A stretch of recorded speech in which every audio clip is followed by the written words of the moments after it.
Hello, আমার একটা নতুন ভিডিওতে তোমাদের স্বাগত। মহাশিবরাত্রির আগের দিনের ভিডিও এটা। ওই দিন নিরামিষ, তো আমি এখানে বাইরে রান্না বসিয়েছিলাম। বাইরে রান্না করেছি, ভাজা আর নিরামিষ তরকারি রান্না করেছি।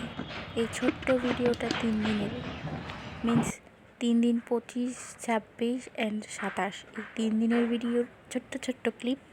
25 তারিখ এই নিরামিষ খেয়ে তারপর ঘুমিয়ে পড়েছিলাম। আর এটা পরের দিনের ভিডিও। স্নান করে এই যে ছোট্ট করে একটু সাজিয়েছি।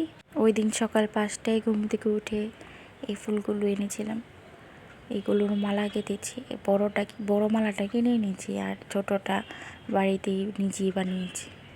তারপর বসে থাকতে থাকতে বোরিং হয়ে পায়ে আলতা দিয়েছি, বসে বসে সেজেছি।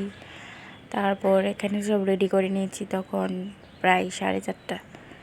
এই যে এখানে সব রেডি করে আমার ঘরের মহাদেবকে আগে দিয়েছি, কারণ ঘরে আগে দিতে হয়। ঘিয়ের প্রদীপ জ্বালিয়ে আগে ঘরে পুজো দিয়েছি, তারপর আমি মন্দিরে গিয়েছি। ঘরে দিয়ে তারপর শাড়ি পরেছি, একটু রেডি হয়েছি, তারপর গিয়েছি। ওই দিন জল না খেয়েছিলাম যতক্ষণ না পর্যন্ত জল ঢেলেছি, যে রেডি হয়েছি অল্প একটু। তারপর গিয়ে এই যে জল দিয়ে দিচ্ছি। বাবার কাছে এটাই চাই, সকলে যাতে ভালো থাকে, সকলকে যাতে ভালো রাখে, বাবা নিজেও যাতে ভালো থাকে, আর সবার মনস্কামনাগুলো পূরণ করে। এই দেখো মূলো, কে জানি ভগবানকে মূলো দিয়েছে। মূলো কে দেয় ভাই?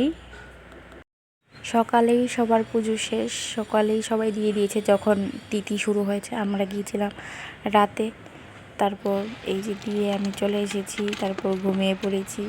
এটা পরের দিনের ভিডিও, 27 তারিখের। ওই দিন আমি 5 রকম ভাজা, বাঁধাকপি আর খিচুড়ি রান্না করেছিলাম। ওই দিনও খুব সকালে উঠে সব আমি নিজে একা হাতেই তৈরি করেছি।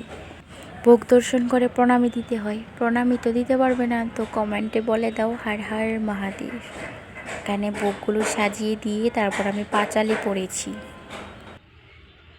হে প্রিয়ে, ফাল্গুন মাসের কৃষ্ণপক্ষের চতুর্থী তিথিতে যে ঘোর অন্ধকার রাত্রি হইবে তাহার নাম শিবরাত্রি।